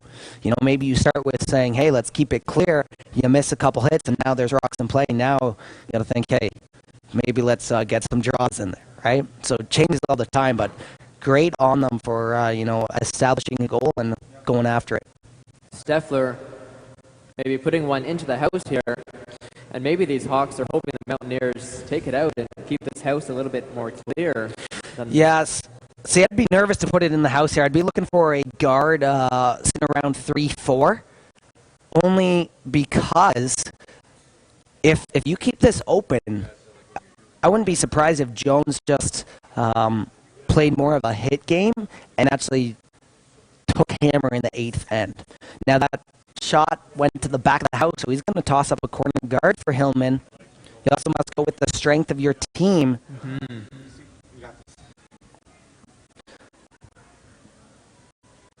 So let's see here, 2 or 3 points, and I believe it was the 3.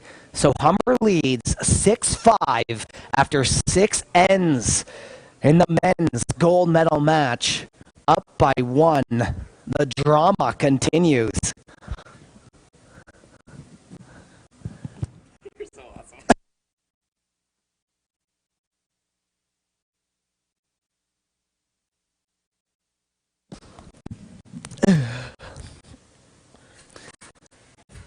Hillman with great weight, getting that guard nice and tight to the rings.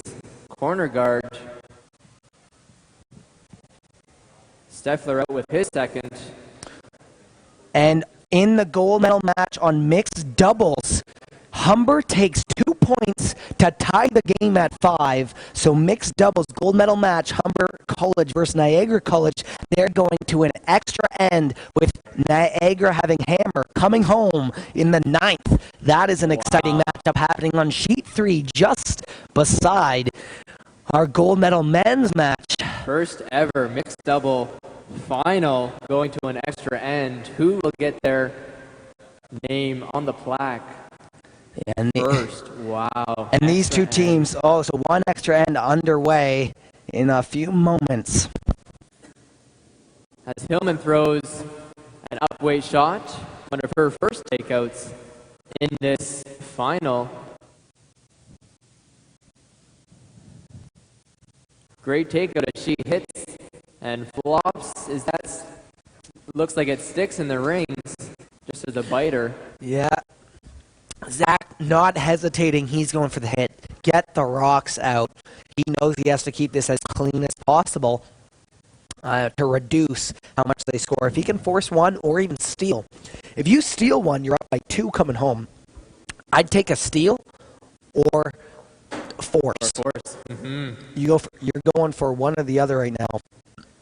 Reducing their scoring opportunity for starters. So that's that hit game. Hit it Roll across, spins out the back. We saw almost some negative ice there as Lumley delivered his stone. The broom was on the inside of the stone with an out-turn rotation. Yeah, when you get that far on the outside, I also like giving myself a little negative ice. I just find that release, when you release it, it'll float out a little bit just on that path, and that pebble not as worn down as the center paths that they've been throwing for the majority of the game. Hillman hoping to lock this one onto the face of that blue stone. Back of the D-line. Matthews hoping to get it right there. Comes up a little short, about 4 foot. So Shirtlift now looking for a hit and a roll behind, which is going to be thrown by Humber's second. That's Lumley. So Brady Lumley from Belleville, Ontario.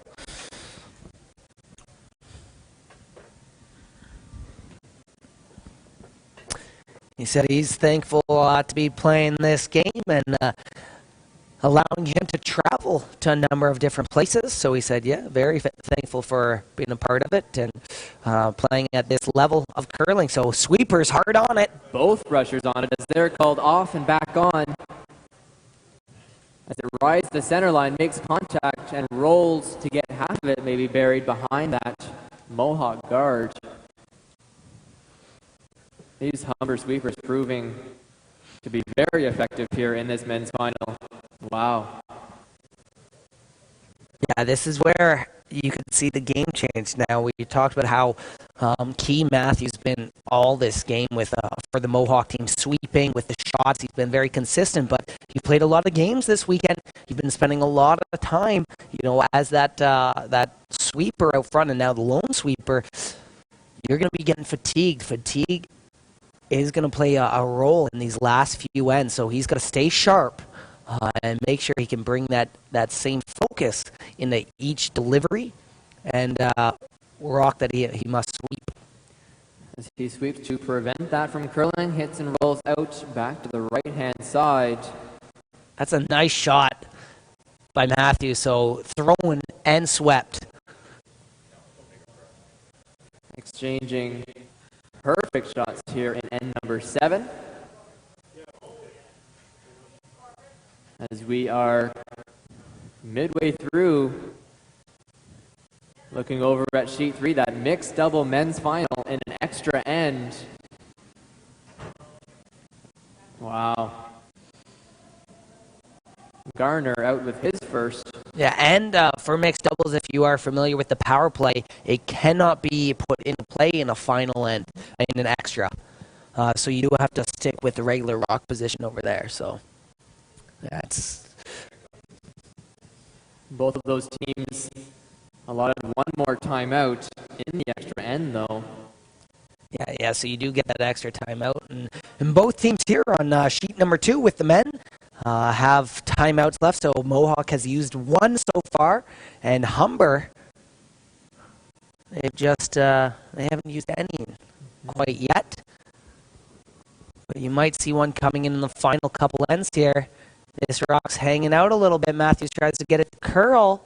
Straight nose, just off. Sticks in the ring, wide. Shirtlift hoping to hit and flop, telling his team to hurry up.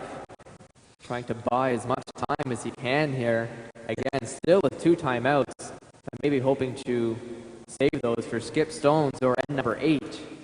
As we get down to the nitty-gritty here in the men's final at the Peterborough Curling Club.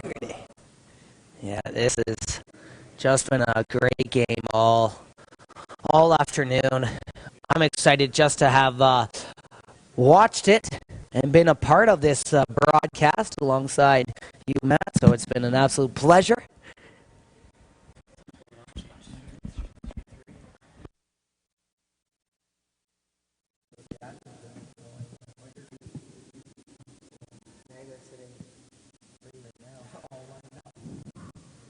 Matthews out with his. This is his last of the 7th end. So wide out in the wings, hoping to hit and flop, maybe a little bit inside. Right on the nose. They're just trading nose hits right now. So now back to Zach. Humber Hawks very content with that, hoping to force Mohawk to 1 here as Mohawk has hammer in 7. So he not looking at the hit, but the other two front end players starting to come down, have a little team talk at the far end. Do you want to hit and roll in or try to draw and sit? Hit and roll, you're reducing. But right now you're also sitting shot. So can you get the steal here? It's a matter of do you want to force or do you want to steal here at number 7. If Zach's confident with that draw, I like that draw. Right? It's going to be partially buried. You get it curling a bit. You're not going to be able to remove both those stones with the double. You're going to have to play a softer hit, maybe spin out to the 8 foot, and then the chances are Zach will come down and hit that for his final stone. I think if I were skipping, I might hit at this point. Yeah, for that reduction, just to say, and you've been throwing that path the entire end as well. So Humber has been very effective with hammer, picking up a deuce in 3 and 3 points. Wow. Taking some time on this shot, not deciding to call a timeout, so Humber still has both timeouts remaining as the trio come down to release and sweep this stone, cleaning this path, making sure the stone doesn't pick up any debris on its way down.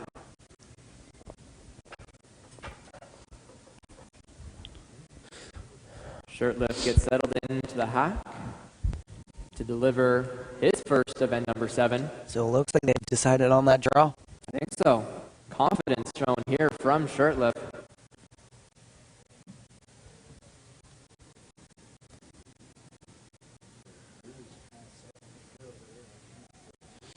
They clean. Sweepers are cleaning. Looks a little bit, a little down weight here. So definitely looking at going. You got to get it to curl, though. Ice is expected to be a little bit slower now as we get into the later parts of the game as this pebble wears off. Hoping to curl this stone in behind cover. Nicely managed stone as we hear some intensity from these Humber Hawks. That's a beautifully delivered stone. Great weight. You are... He is sitting just above his back of the house rock. Oh my gosh. Yeah, so there is about 4 feet separating those two stones. So just how they're lined up with that guard in place, I don't believe there is that double there. You're coming from the inside, so maybe you sneak by that yellow guard. You may be able to get the double. But there's such a spread between in that distance between the two. I just don't think it is there with that yellow guard. Looking over to sheet number 5, the women's gold medal action. Humber leading 6-3 as Sioux Cougars pick up one more in the 7th. Humber with hammer coming home in end number 8, looking promising for Caitlin Jones and the Humber Hawks in that ladies final. And Jacob Jones going to be throwing his first stone, and it looks like he is going for that hit.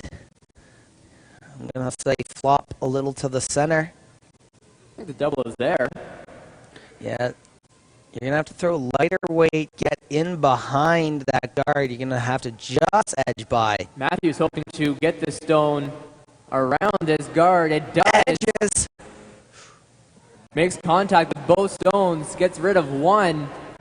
Great sweep from Matthews to get that by the guard. Incredible sweeping abilities. We have seen that all game long from him. Wow, so Humber is still shot at the back of the house in that back 8 foot here. So shot stone with the yellow at the front now being second. I like us. Yeah, he's got a hit there. He's looking at the angle hit. I don't even mind a draw to potentially the 8 foot on the other side. So split up this house. You're not going to get both. And for Humber, you're already sitting one right now. I think it's really crucial for these Hawks to get their stones as spread apart as they can, not letting Mohawk And Jacob Jones find an opportunity for a double takeout. Exactly. Wow. And you know what? Jones also might have a split out front with that top guard, right? You come down with a little extra, a little heavy draw. You know, just catch it, roll off. You're going to have a stone probably going 4 foot and a stone full 8. So still a chance to get 2 if you did draw and split the house for Zach Shirtliff.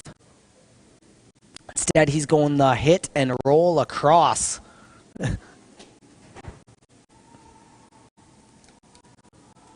Sweepers are hard on it. Just rolled behind. Removes the outer one. That is now an open hit for what could be 2.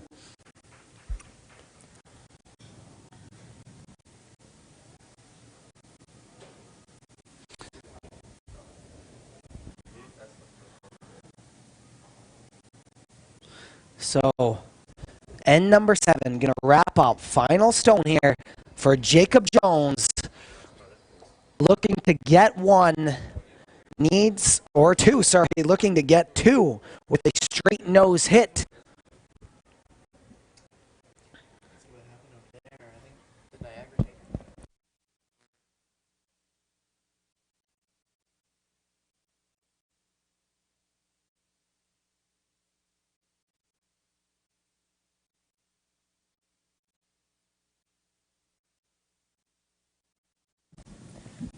Jones coming in on this left-hand side of the sheet with an in-turn rotation. Clean, close. You just need this nose. Got to stick around anywhere in the paint. Trying to get it to curl here. Needs to stay in the house. Curls, tries to sweep it out. Shirtlift there. Ooh, Tough interesting. to tell. And goes up from Matthews. I think it stuck around just enough. So I think there was 2 points there, but it was hanging on half in the 12-foot for the blue and half in the 12-foot for the yellow at the back. As we head into end number 8 in this 2020 OCAA Provincial Curling Championships with this men's final live on sheet 2. So 2 points. Mohawk leads 7-6. Final end.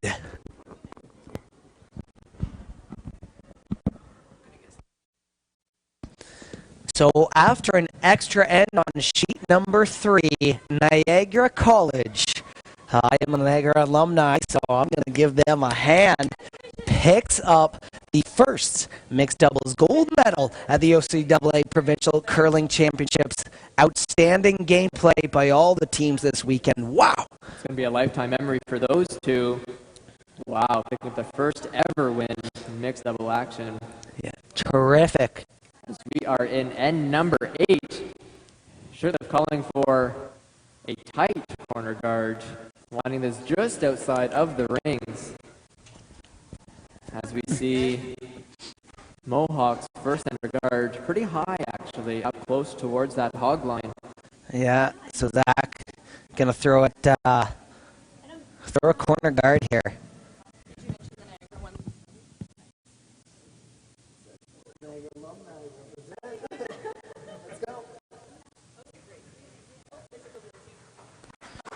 And Humber College for the women's gold medal match.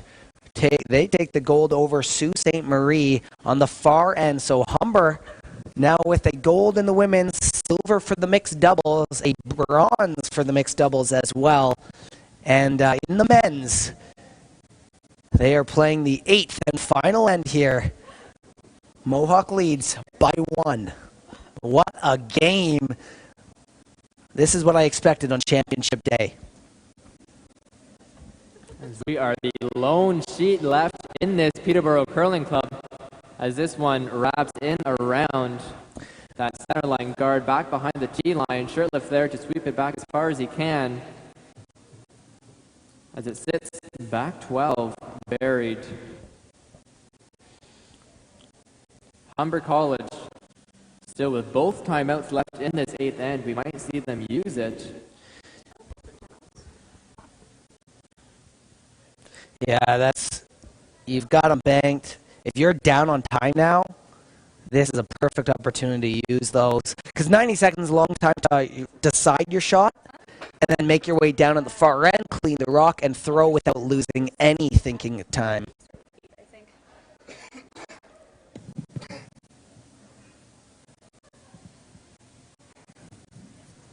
As Humber tries to find the port and take advantage of their corner guard.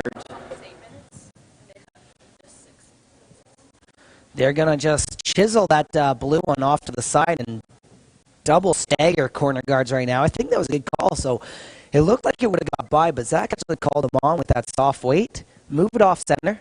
You have now a double corner out on the side. A little bit better to bury a rock under there. Jones hoping to get one buried behind that guard that's tipped just to the left of the center line. Matthews on this one quickly, hoping to sort of encourage it to curl. Looks light.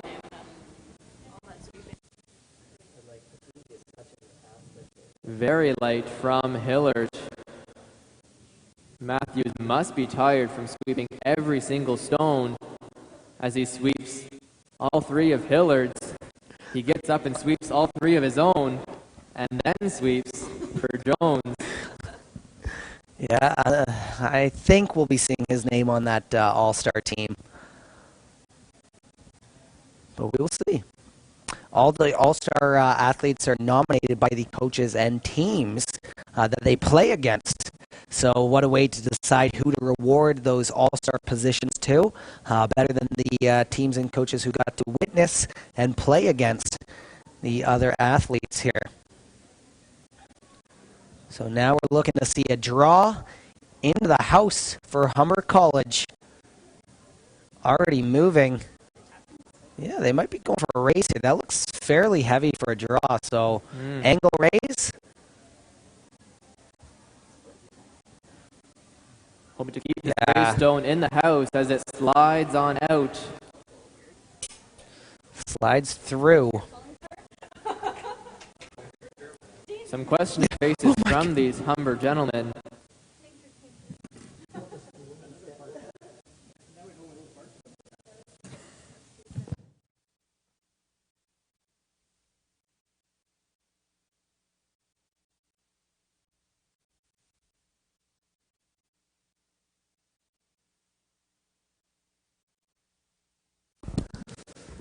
Matthews here with his first. We'll see him jump up to sweep his own. Yeah, the athleticism. You'd like to see him on your cross-country team. Yeah, exactly. Seems like he's got some good endurance coming out Fleming cross country. As he tries to get some extra curl as this one finishes, trying to get it to the house. He does find the 12-foot ring. I think Zach might be coming down that same path. Seeing a red face there from Matthews as he is working really hard in this 8th end of play in the men's final at the OCAA 2020 Provincial Curling Championships. Yeah, for Matthews, you are in it now. You, as tired as you can be, that adrenaline of how close this game is going to keep you sweeping hard on each one, but you got to make sure you take that time before you shoot to really calm those nerves back down. So he's doing an exceptional job so far for this entire game. We're looking for a hit and roll here. As this one comes up towards this off-center guard quickly, managing to get it by. As it wrecks. I thought that would have connected with one of their blue stones as well. So it's just pushing it out wide. They've been running on the guards for the front end right now for Zach. Fortunate error for those Humber Hawks. As we see two Mohawk stones in the house. Wow. They need one to tie and force it to an extra 2 to take the win here. Lots of guards in play. Jones taking a little bit of time here. What are you going to do? A little center guard, perhaps?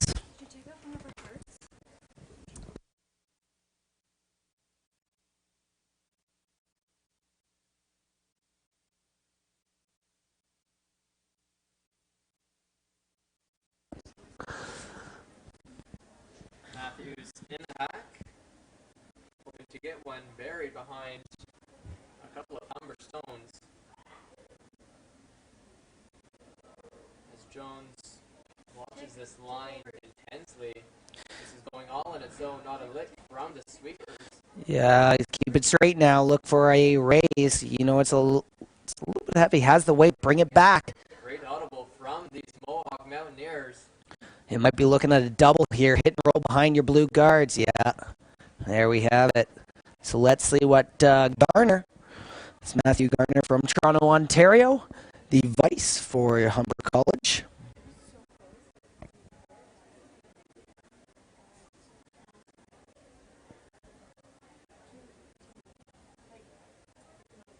Where Garner has to stay calm, can't overthrow this stone. Just throw it like he normally does.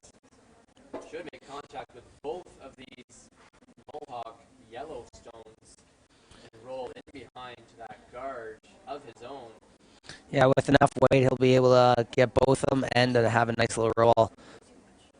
Oh, needs it to curl, though. Really got to come off that center line. Definitely going to get one here. Not two, though. Just the one, maybe showing a little bit of nerves.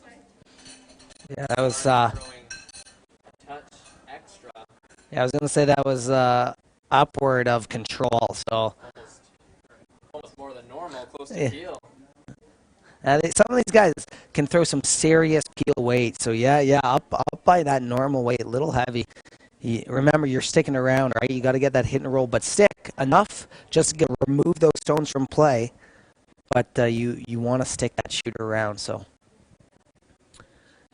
Matthews with his last, hoping to guard up his stone, biting the top forefoot. Yeah. And make things tough for these Humber Hawks. Yeah, and I just saw Matthew and Zach have a little quick talk there. Garner actually came down the ice. They had a few words, a little head nod when he was leaving. So definitely saying a couple words of the plan. High guard there. I think you can get around with some nice hack weight. Hit and roll behind your two guards up top. I think you'd love to roll behind your own guard instead Yep. of the opposition guard in this case. 100%.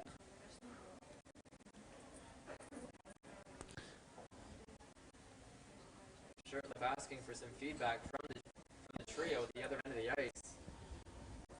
Still lots of time on the clock and both timeouts remaining.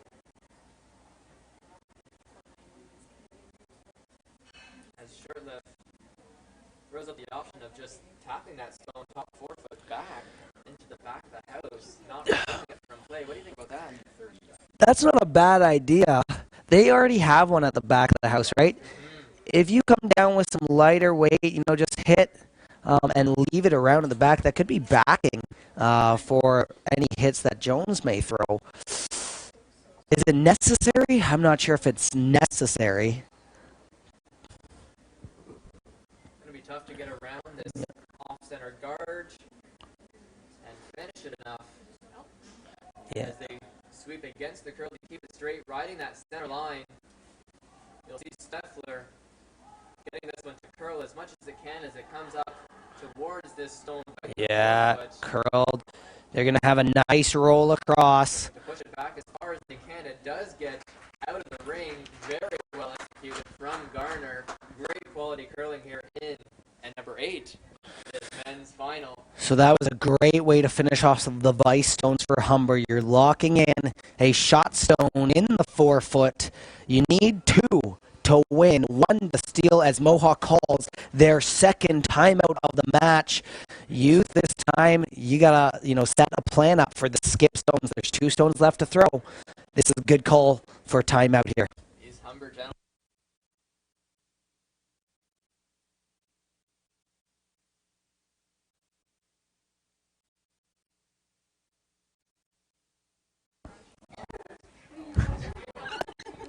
Yeah, so we have Chase Grice, part of that Mohawk team, out on injury right now, standing behind the glass, and he is just saying, my heart is pounding right now, the nerves going inside. I mentioned earlier, as an injured athlete, it's not a fun time watching your team, especially in a championship match like this, when you want to be out there on the ice with them, participating and being a part of it. But wow, what gameplay we have seen Men's gold medal matchup. Second timeout for Mohawk, and Humber's going to use this to their advantage as well. They're talking over that strategy and what plays Jones might throw, and and how to respond, I should say, after those rocks come into play.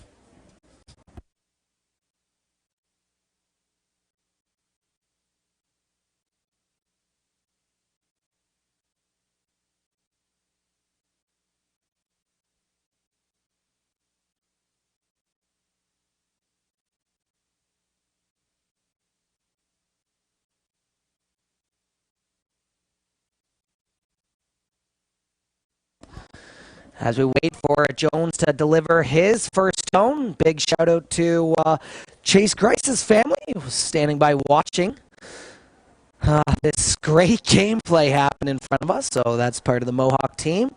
So big shout out to the Grice family. Jones settling into the hack, still discussing this shot here. It looks like he's coming down. It looks like he's calling a draw.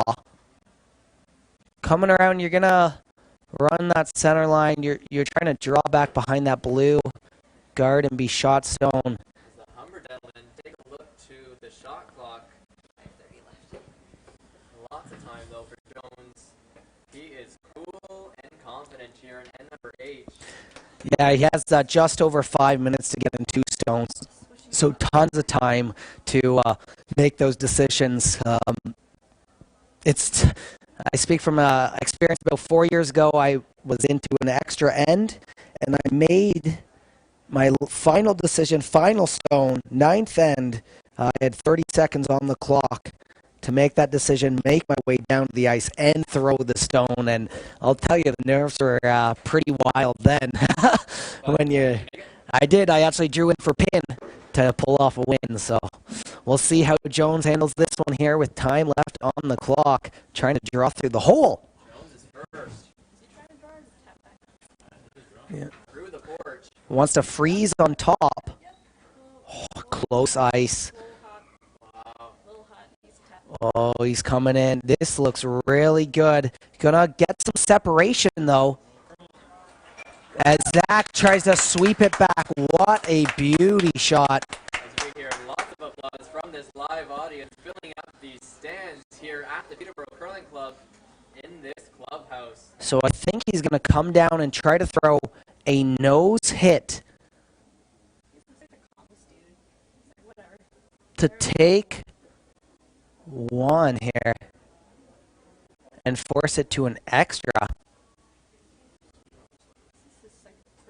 This is Yeah. Shirtlift's first stone. Still 1 stone left from Jones, 2 from Shirtlift here as Humber Hawks do have hammer.